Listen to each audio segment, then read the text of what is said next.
You have already been evaluated and dismissed.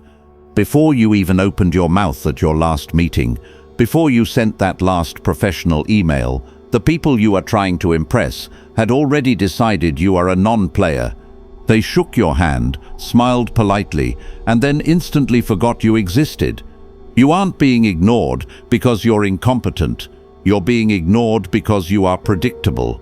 You are a nice guy seeking a favor, a beggar in a suit, and to the people who actually run the world, you are invisible because you are safe. The powerful do not connect with safe people. They consume them. Every time you try to be authentic, you provide them with a map of your weaknesses. Every time you try to network, you are just broadcasting your own neediness. You think you're building a bridge, but you're actually just showing them exactly how little you have to offer. While you're following the rules of polite society, the people you admire are following a much older, darker set of laws. They aren't looking for friends, they are looking for assets. And right now, you aren't an asset. You're a liability. Machiavelli didn't write for the masses, he wrote for the predators who lead them.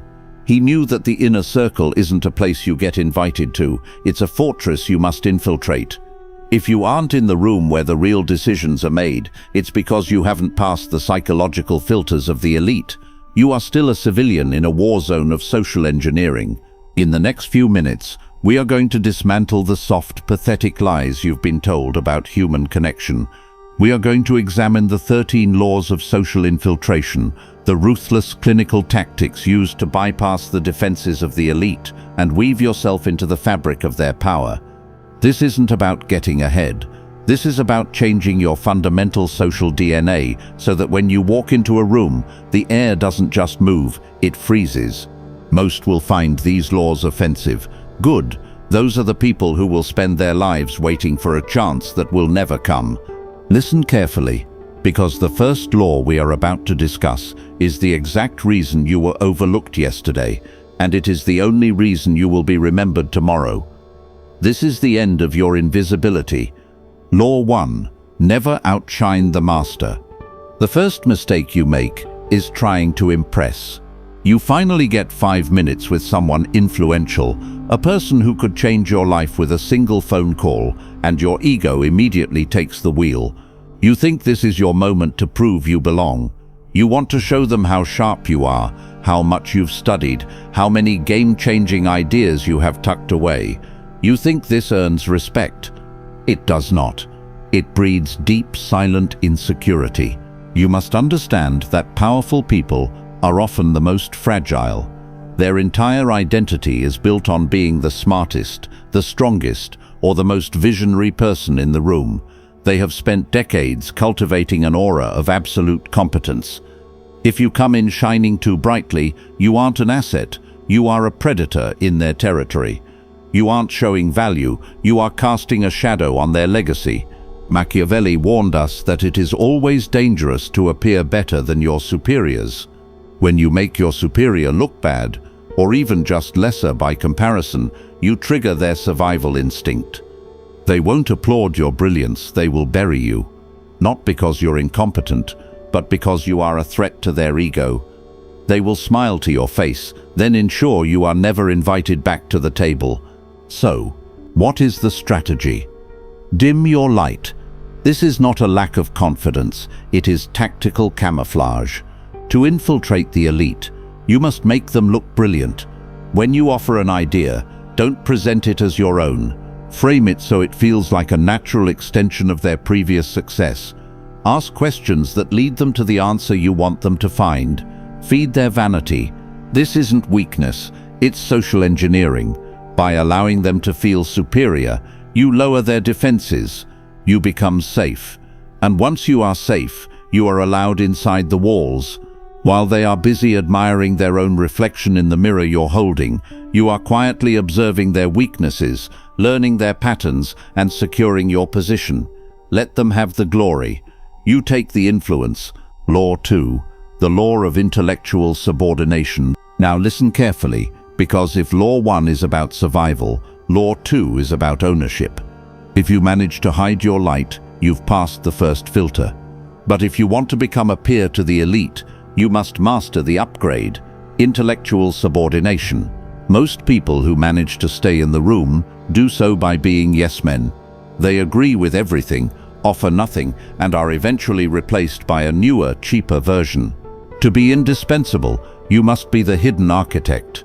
You must provide the master with the one thing they lack, the solution they didn't know they needed. But here is the ruthless truth. People never destroy what they believe they created. If you hand a powerful man a finished plan, he will resent you for the debt of gratitude he owes you.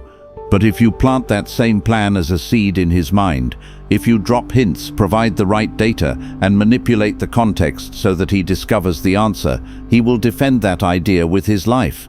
Because now it is his genius on the line, not yours. Think about your daily life. Every time you argue to prove you're right, you are losing power. You are trading long-term influence for a 3-second ego boost. The elite don't do that. They don't care about the credit, they care about the outcome. They are happy to let you think you're in charge as long as they are the ones holding the leash. By subordinating your intellect, you become the whisper in the ear that is never wrong. You become the only person the master trusts because you never make them feel slow or outdated. You are the ghostwriter of their success. You provide the leverage, they provide the shield. While everyone else is fighting for a spot in the spotlight, you are building your empire in the shadows, using the master's own resources to do it. You are training the master to depend on you. They will come to find that they are sharper, faster, and more successful when you are around, but they won't quite know why. That why is your power. You have successfully bypassed their ego and integrated yourself into their decision-making process. You are no longer an outsider looking in. You are the engine room of the ship. But be warned, once you are inside, you must become unreadable. Because the only thing more dangerous than a threat is a predictable servant. We are moving to the next phase of infiltration, where we strip away your transparency and replace it with a mask they can never see through. Law 3, the principle of asymmetric value. We are moving deeper into the fortress now. You have learned how to dim your light and how to feed the master's intellect without triggering their ego. But once you are in the room, you face a new, more clinical barrier, the utility filter. The elite are not looking for friends. They are not looking for good people. They are looking for assets that solve high-level friction. Most people fail here because they offer what is easy for them to give, rather than what is impossible for the master to find. You walk up to a powerful individual and offer help or support. This is an insult to their position. They already have staff for help. They have assistants for support. By offering something generic, you are just adding to the noise they have to filter out. To connect with power, you must provide asymmetric value. You must find the save that they are too busy, too proud, or too disconnected to handle themselves. Think about the master's life. Every person at the top has a blind spot, a digital security vulnerability they don't understand, a mounting legal headache they're ignoring, or a specific research gap that is stalling a multi-million-dollar deal. While everyone else is trying to get a piece of the master's time, you are the only one giving time back to them. You identify the one friction point that keeps them awake at night, and you solve it before you even ask for the meeting. This is the non-beggar entry. When you provide a solution to a problem they haven't even named yet, you stop being a seeker and start being a resource. You aren't asking for a seat at the table. You are being invited to it, because the table functions better when you are there. If you want to be treated as an elite, you must behave as an elite solution. High-status individuals do not trade in favors, they trade in results. If you can't save them time or protect their reputation, you are a cost they will eventually cut. Law 4. Appeal to self-interest, never to mercy. Listen to this truth, and let it kill the nice guy inside you. A powerful man's time is a cold business transaction. One of the most pathetic mistakes you can make is trying to connect with the elite by appealing to their kindness or their mercy. You think that by sharing your struggle, by telling them how much this opportunity would mean to you, or by showing them your passion, you will move their heart. You won't. You will move them to the exit. In the world of the Machiavellian elite, Mercy is a sign of weakness and need is a sign of a bad investment. When you ask for a favor based on your own needs, you are broadcasting that you are a liability. You are telling the master that you are a sink for their resources, rather than a source of power. You are putting the burden of your success on their shoulders, and the powerful hate carrying extra weight. If you want something from power, you must frame your request so that it serves their self-interest. You must make them realize that by helping you, they are actually helping themselves. Do not say, "I need this job to prove myself." Say, "My integration into this department will allow you to liquidate your competitors in 6 months." Do not say, "I'd love to learn from you." Say, "I have access to data that will make your current strategy 30% more efficient." You must become an investment with a guaranteed return. When the master sees that their own leverage, status, or wealth will increase by having you in their circle, the doors don't just open, they are held open for you. You must stop speaking the language of the victim and start speaking the language of the partner. If there is nothing in the deal for them, there is no deal. Pure self-interest is the only motivation that never lies and never fades. Master it, or prepare to be ignored. Law 5, the Mirror of Aspiration. Now, we sharpen the psychological blade. You have identified their self-interest, but to truly integrate, you must capture their identity. This is the mirror of aspiration, and it is the most sophisticated form of flattery in existence. Most people think mirroring means copying someone's body language or repeating their words. That is low-level amateur psychology. If a billionaire catches you mirroring their hand gestures, they will see you as a clown. To mirror the elite, you do not mirror who they are. You mirror who they want to be seen as. Every powerful person has a curated ego, a hero version of themselves that they project to the world. A ruthless CEO might want to be seen as a philosophical disruptor. A corrupt politician might want to be seen as a servant of the people. A cold financier might want to be seen as a patron of the arts. Your job is to become the perfect reflection of that fantasy. If the master wants to be seen as a disruptor, you don't talk to them about spreadsheets. You talk to them about tearing down the old world. You validate the mask they have spent millions of dollars and decades of time building. When you validate someone's curated identity, they feel an instant subconscious bond with you. They feel that you are the only one who truly understands them. While everyone else sees them as a boss or a source of money, you are the only one who sees them as the visionary they imagine themselves to be. You are not mirroring their reality. You are mirroring their aspiration. This creates a psychological vacuum that pulls the master toward you. They will seek your company because in your presence, they become the best version of themselves. You are the mirror that never shows their flaws, only their potential glory. But be careful. Once you have built this bond, you are in the most dangerous position of all. You are now a witness to their ego.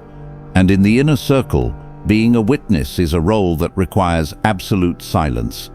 Law 6, the Debt of Discretion. We have reached the point of no return. You are in the room. You have mirrored their aspirations and solved their friction. Now, you face the final psychological gate, the paranoia filter. The elite live in a state of permanent high-level anxiety. At the top, everyone wants something, and everyone is a potential leak. To the powerful, a talkative ally is a ticking time bomb. Most people fail here because they think that by sharing insider information or gossiping about other powerful people, they are showing status. They think it proves they are in the know. In reality, it proves you are a liability. If the master hears you gossiping about a rival, they don't think you're loyal to them. They realize that eventually you will gossip about them too. The law of discretion is about proving you can hold a secret that would benefit you to tell. This is the ultimate test of character in the Machiavellian world. The debt of discretion is created when you are witness to a master's moment of weakness, a scandal, or a private vulnerability, and you choose to bury it. You don't use it as blackmail, that is a low-level move that gets you killed or sued. You use it as a silent bond. When a powerful person realizes you saw them behind the mask and you didn't flinch, and more importantly, you didn't speak, You become part of their inner architecture. You are no longer just an associate. You are a co-conspirator in their reputation. In the world of the elite, the man who can be trusted with a scandal is the only man who is allowed to stay in the room when the real decisions are made. Silence is the only currency that buys absolute trust. Law 7. The Law of Social Collateral. Listen to this very carefully. You are a ghost until you are vouched for. One of the most pathetic sights in high society is the man who tries to cold approach power. You walk up to a high-status individual at a gala or a private club and try to start a conversation. You think you're being bold, they think you're a trespasser. To the elite, if they don't know who you are and they don't know who knows you, you don't exist. You are a zero. To infiltrate, you must master the proximity effect. You must build social collateral before you ever open your mouth. This means being seen in their peripheral vision 3 to 5 times in high-status environments where they feel comfortable. The right lounges, the right charity boards, the same high-end gym. You aren't there to talk, you are there to be seen. You want to trigger a familiarity loop in their brain. The third time they see you across the room, you are no longer a stranger, you are a regular. You are part of the scenery of their life. This is the pre-vetting process. By the time you finally do speak, or better yet, by the time a mutual acquaintance introduces you, the master's subconscious has already categorized you as one of us. You have bypassed the stranger danger reflex.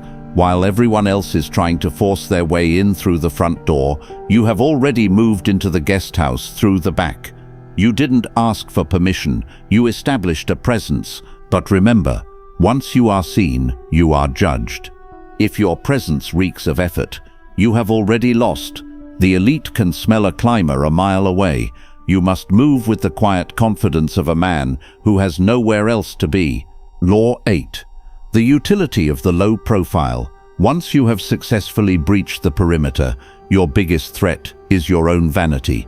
Most people, the moment they get a win or a seat at the table, feel an uncontrollable urge to broadcast their success. They want the world to know they've arrived. They want to be seen as the person close to the sun. This is the move of a child, not an infiltrator. By taking the spotlight, you make yourself a target for every other climber in the room, and you become a source of irritation for the master. The true strategist masters the low profile. You must be the person who provides the hidden leverage while letting the master take 100% of the public credit. In the world of high-stakes power, the most dangerous person in the room is the one no one is looking at. While the master is busy maintaining their public image, dealing with the scrutiny of the press, and fending off rivals, you are in the shadows. From the shadows, you see everything. You hear the conversations people don't think you're important enough to overhear. You observe the master's genuine weaknesses, their true fears, and their secret dependencies. When you provide the low-profile leverage, you become the master's secret weapon. Because you don't demand public recognition, they feel safe giving you more responsibility and more access. They start to rely on your counsel because they know it isn't motivated by a desire for fame. This is how you build an empire within an empire. While the master owns the stage, you own the script. If you can suppress your need for applause, you will find that the proximity you gain is worth more than any title or public accolade.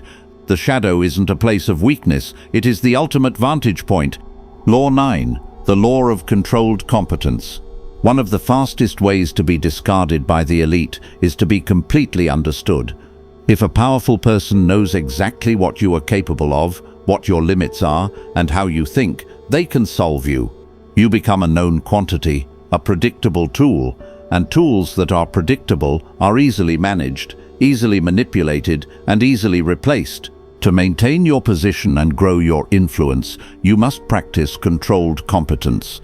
Never show your full hand. Even if you are the most skilled person in your field, you should always keep a reserve tank of capability hidden from view.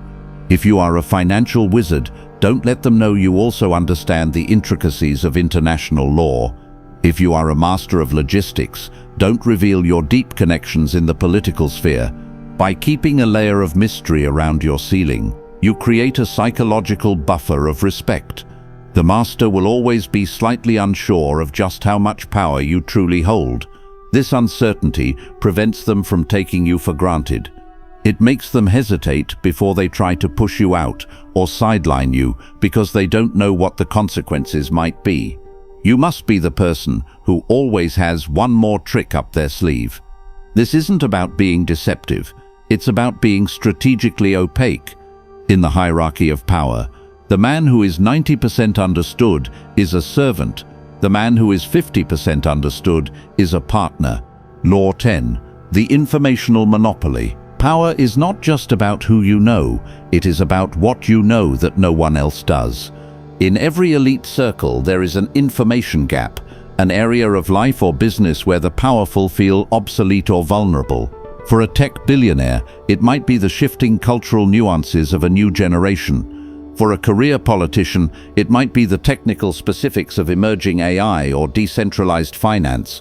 For a legacy wealth family, it might be the dark corners of the internet where their reputation is being dismantled. Your goal is to identify this blind spot and establish an informational monopoly. You must become the exclusive window through which the master views a specific vital part of their world. If you are the only person who can translate the new language of the market or the culture for them, you have achieved a level of integration that is nearly impossible to break. You aren't just a connected person anymore, you are a vital sensory organ. This requires you to be a perpetual student of the fringe. While the elite are focused on maintaining their current territory, you must be scouting the borders. You must find the niche data, the subculture trends, or the technical black magic that the elite find intimidating. When you become the sole interpreter of their blind spots, you aren't just in the room, you are the reason the room can still see the world outside. They will protect you because without you, they are blind. And in the world of power, blindness is death. Law 11. Strategic Propinquity. We are at the end of the line. By now, you aren't just a guest in the room. You are becoming a pillar of its architecture. But even a pillar can be replaced if the builder finds a cheaper material. To ensure your position is permanent, you must master the law of strategic propinquity. You must find the bottleneck. In every powerful organization, in every elite social circle, there is a single point through which all vital resources must pass. It is the person who controls the calendar, the lawyer who handles the private trusts, the specialist who manages the digital footprint. You must position yourself exactly at this junction. You don't want to be one of many advisors. You want to be the only door the master must walk through to get what they want.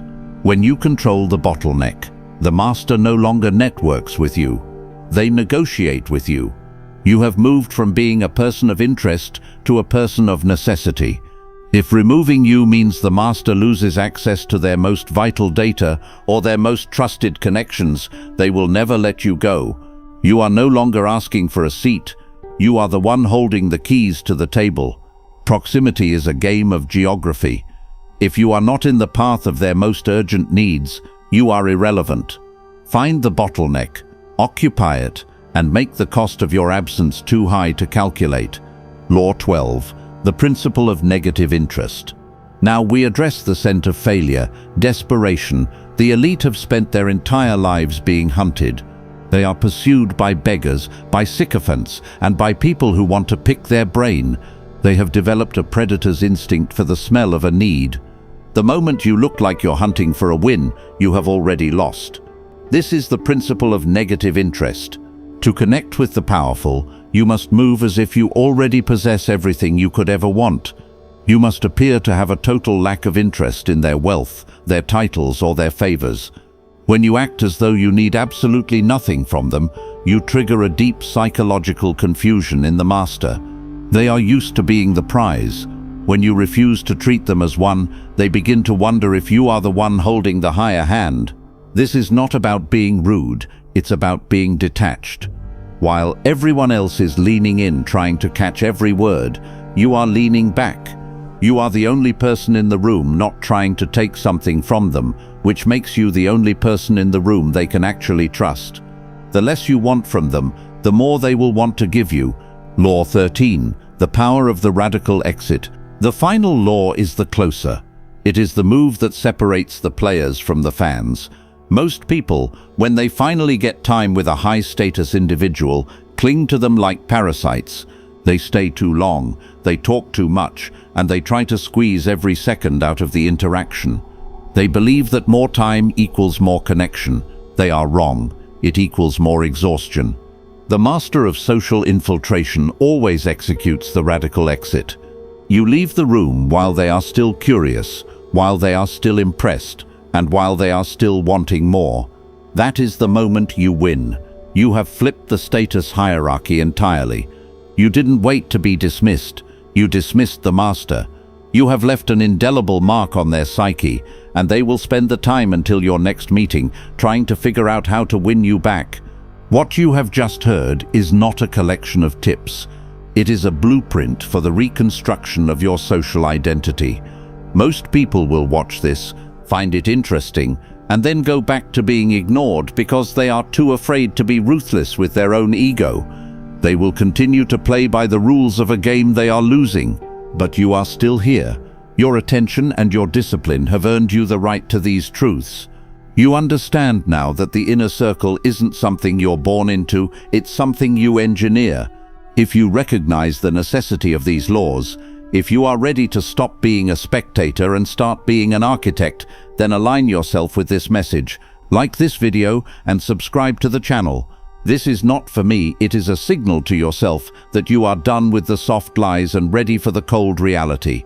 For those of you who realize that these 13 laws are just the beginning, for those who want to see the maps, the scripts, and the deeper psychological warfare that we cannot discuss in public, the inner circle is open.